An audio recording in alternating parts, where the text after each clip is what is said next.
كل سنة وانتم طيبين ورمضان مبارك عليكم يا رب. النهاردة أنا عملت تمر هندي. آه حبيت إن أنا أعمل العصير اللي الناس كلها بتحبه في رمضان وأشيله في الفريزر عشان خاطر يسهل عليا الدنيا في رمضان.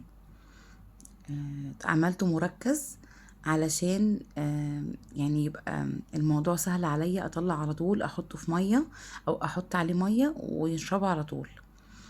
انا هنا كان معايا لفتين تمر هندي. التمر الهندي ده موجود عند اي عطار، تروحي تقولي له عايزه تمر هندي اللي هو اللفات ده فهيديهولك ده. ما تجيبيش اللي هو فيه سكر لان ده خطر جدا. انا هنا حطيته في حله وحطيت على كل لفه 3 كوبايات ميه مغليين بس.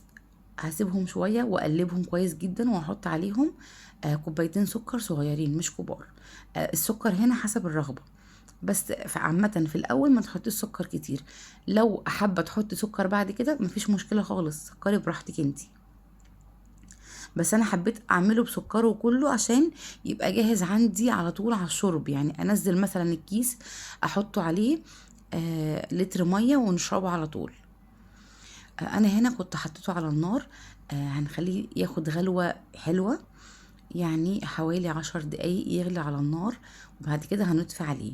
انا هنا كنت سايباه لسه يغلي، واول ما حسيت ان هو خلاص بدأ يتقل قوامه معايا قفلت عليه النار وسبته لحد ما يبرد تماما. الخطوة دي عشان خاطر يعني محدش يتلسع او كده. بصي حتى وانا بحطه كان بارد تماما معايا. حطيت طبق وحطيت فيه مصفى وهبتدي ان انا اصفيه. انزل كل اللحم اللي فيه علشان يبقى معايا المشروب مركز خالص، يعني مش عايزين يبقى خفيف.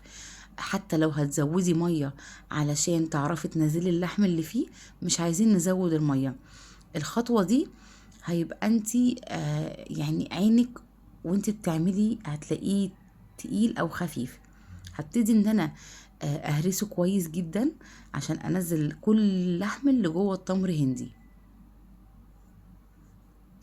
بصي انا هنا كنت حتى يعني حطيت حبة مية صغيرين قوي وحسيت ان هو من تحت اتملى، فابتديت ان انا احطه في برطمان وكملت. هنا بقى كنت عايزة انزل اللحم اللي باقي، يعني بصي الخطوات حتى باين قدامك طبعا ان هو بدأ ان هو ايه يعني ينزل كل اللحم اللي فيه بدأ ينزل من المصفى. بصي الكمية اللي خلصتها حتى حطيتها في برطمان. بصي كان مركز ازاي، بجد طريقته عجبتني جدا وراضية عنها تماما.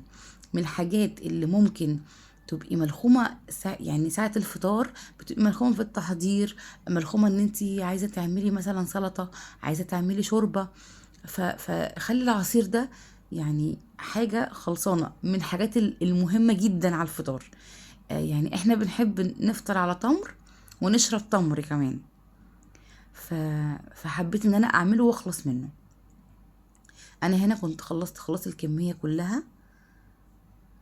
انا هكتب لكم برضو كل المقادير في صندوق الوصفة عشان لو حد عايز يعني ياخد الوصفة يعني ما يتلخبطش قوي.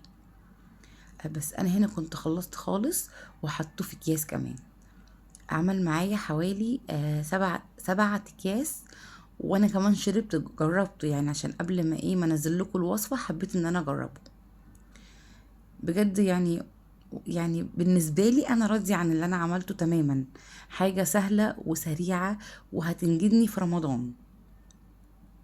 بس أنا هنا كنت حطيت ربع كوباية مركزة ورحت مالية المج لحد الآخر. بصي كان لونه جميل جدا وكان طعمه حلو قوي. ان شاء الله هعمل لكم تاني عصاير هنزلها قبل رمضان، وبتمنى ان هو يعجبكم واشوفكم تاني على خير، وكل سنة وانتم طيبين وباي باي.